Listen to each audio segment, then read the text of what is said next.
What's going on, guys? Welcome to the channel and welcome to today's video.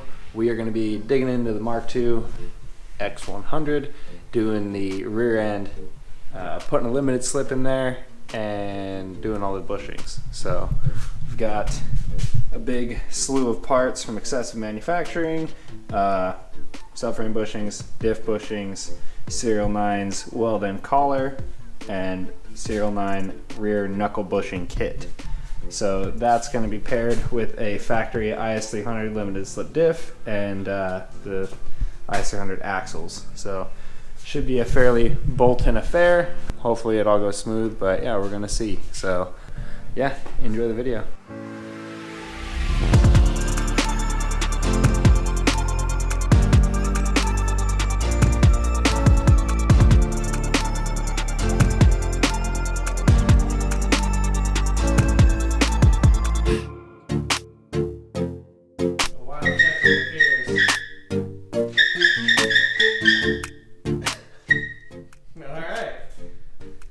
Cool. So we got, what do we get? We got all kinds of brakes and shit taken off. All the e-brake cables disconnected.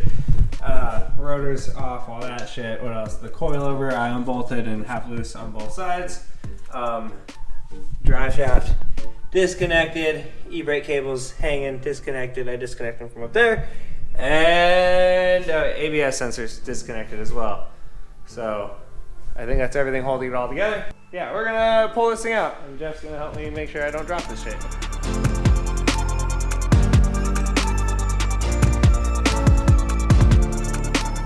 Things needed: pickle fork, sledgehammer, and friend. That's right. Well, I gotta torque this, but it works.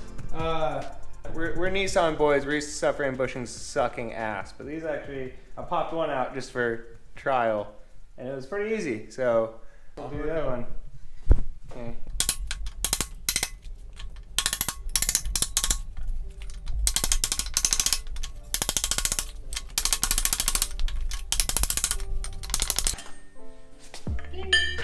And these are even like pretty crusty, and they came out in like what, a couple minutes? Yeah, that's no fire, none of that. This is fucking amazing.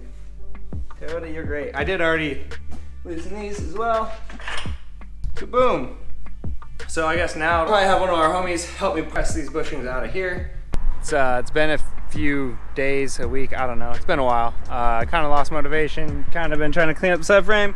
Kind of asked Josh at Cars, at Super Josh, to give me a hand with all the bushings and stuff. So yeah, we're gonna use the press, get all the bushings swapped out, weld in the reinforcements on the subframe, and then I guess get everything painted and put it back in the car. So I guess let's get going on this. P.S. S14 trunk fits an entire GX subframe. Isn't that sweet? Alright, so on the little subframe bushing for the excessive stuff, we had to get the old bushing out, which looks like this, kind of crusty. What my man Josh here did was press out the center bushing and then cut it with a Sawzall. Yep. And, oh yeah, perfect. Yeah, cut a window out so it can compress, push it right out. Yeah. Easy peasy.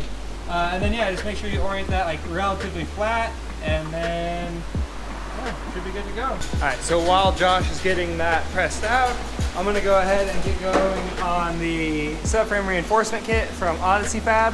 So front pieces go here, pretty easy to find. The big arm braces go there, bracing the side. You got your square plate up here on the top of the upper control arm, weird little L plate on the other part of the upper control arm hookup point, and you got this little like pointy guy right there that goes on whatever fucking arm that is that's next to your subframe guy. So yeah, and the same on the opposite side. Prepping up all the metal, grinding it down. Once it's ready, we'll go ahead and get the MIG out and weld it up. So here, all you do is pop the rubber cap off, right? Yes. Okay. Just to access the surface.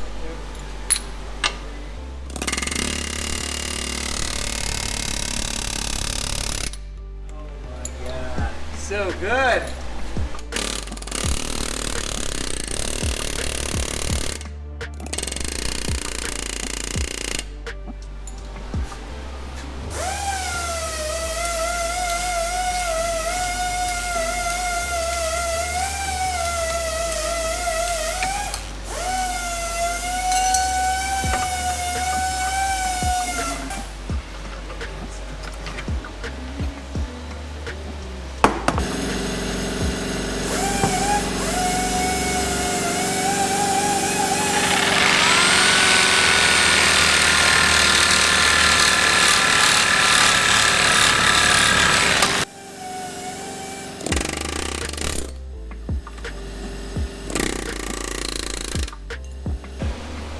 So one thing that we had found in doing all the knuckle stuff is that one bushing pressed in just fine, as you saw, but the, I guess whatever fucking bushing that is for, it's a little tighter. It's a bigger bushing, thicker piece of metal.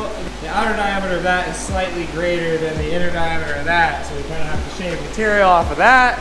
And yeah, we heated it up last time, maybe we won't have to, but you might have to do that, I don't know.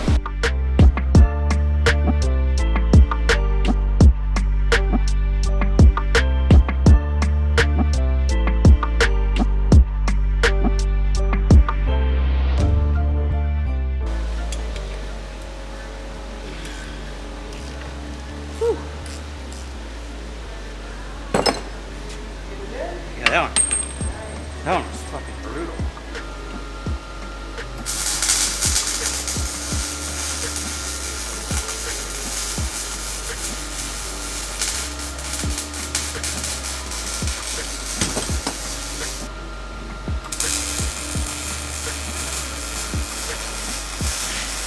Making good progress. On to the next thing is upper control arm bushings.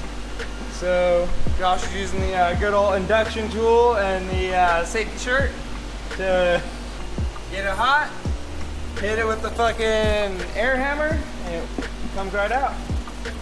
Well, for the most part. Then you gotta cut the inner sleeve. Once you cut the inner sleeve, then it all comes out and you can press in the new bushings.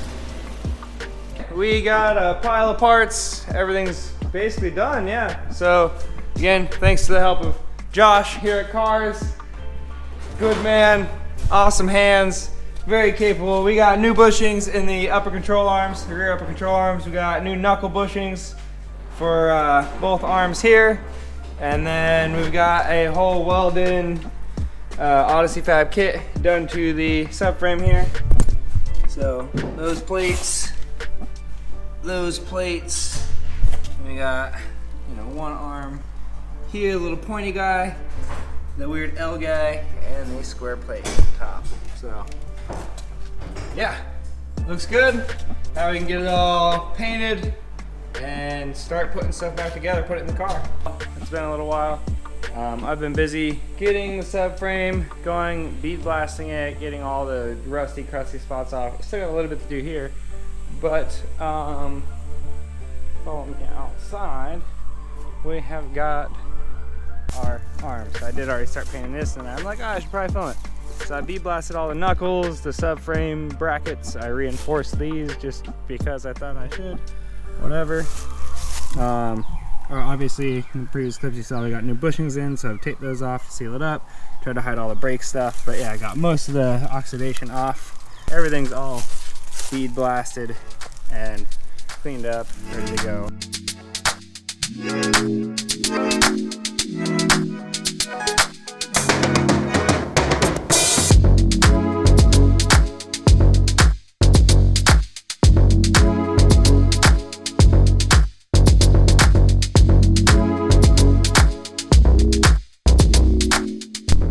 Alright, well, as you saw in that last clip, we got everything painted.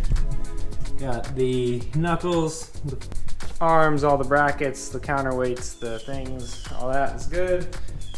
Subframe looking great. Last thing that we have to do is the diff, drilling out the flanges. The GX100 drive shaft, the bolt spacing is 55 millimeters apart. The IS300 bolt spacing is 60 millimeters apart. 5 millimeter difference, but that means that the bolt holes are kind of like overhanging each other and the hardware won't go through. Also, GX100 drive shaft 2 differential bolts are a smaller diameter than the IS300 bolts are. So re-drilling the holes at a 45-degree offset from the original holes, hopefully to keep it somewhat balanced. Might not be perfect, but hopefully it should be close. And then gonna drill these holes to the correct size so that way they're not loosey-goosey.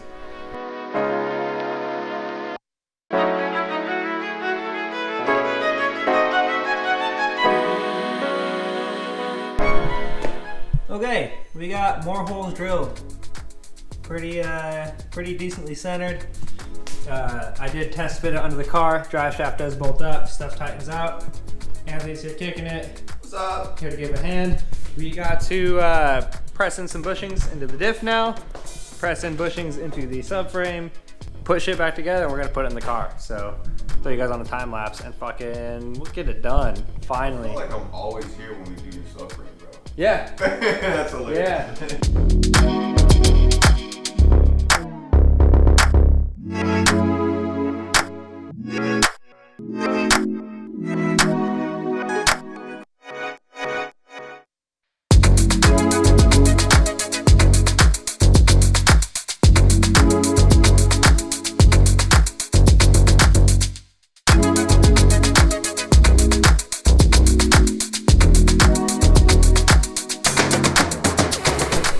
Subframe bushings in.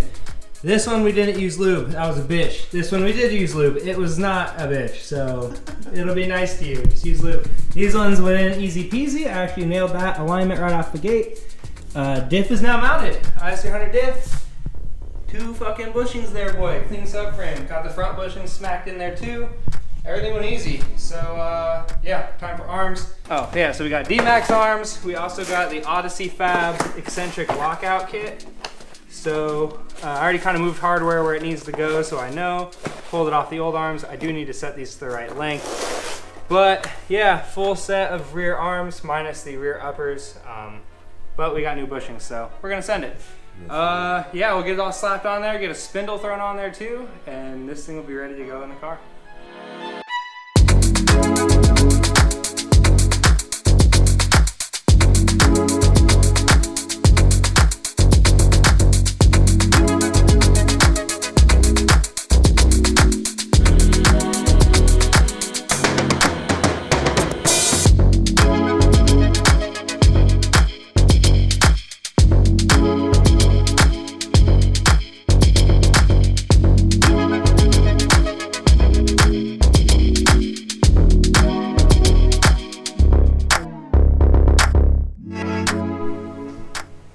We were so close, but so far we had one nut to go, the last axle nut to secure everything to the subframe and get it lifted up into the car.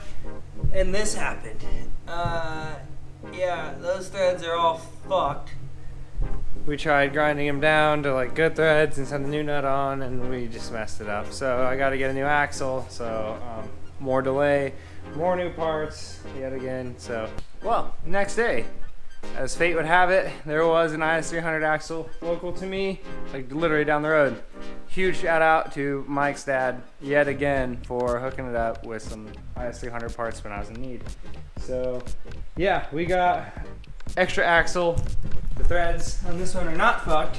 It was missing the ABS ring, which I didn't realize until I'd already put it into the fucking subframe. But just for future reference, if you guys need to know, you can actually hammer off the little collar on the outside, hammer off the ring, and then hammer off this inner ring, and you can swap over the ABS ring from axle to axle. So this one is now without, has the stripped heads. This thing's junk. That thing, good. Time to put that into the car.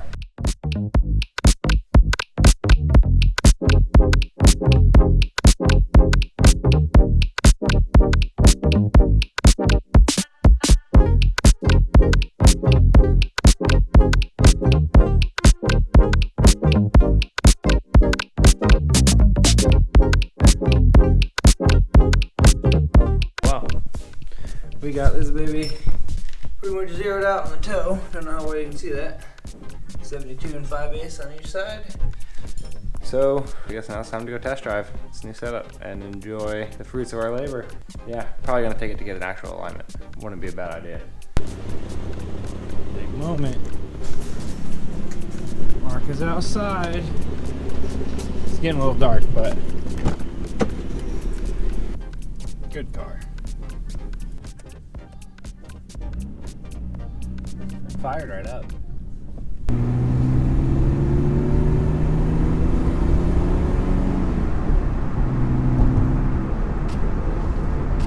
So you can definitely notice the longer final drive. So it's like I get more length in every gear.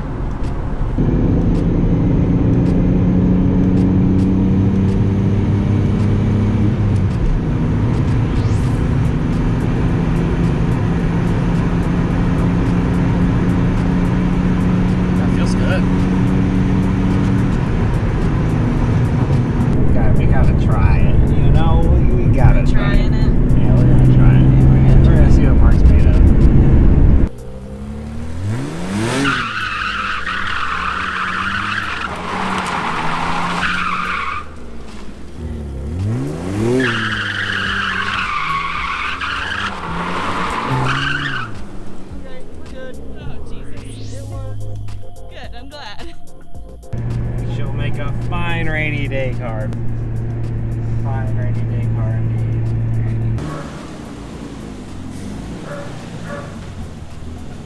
That is a wrap on the rear end refresh for my Toyota Mark II GX100. All new bushings, new arms, limited slip diff. The car feels super solid now. I've been driving around on it for about a week, and I do get a little more road noise and clunking between shifts, but nothing too crazy, like what some people say of solid bushings. So, enjoying the poly. I did go ahead and lower the car just a little bit more as well, just to give it a little bit of that sauce. So, if you enjoyed the content, make sure you like the video. If you want to see more of this thing sliding, or maybe this, go ahead and hit that subscribe button. And as always, don't forget to go outside and play in traffic.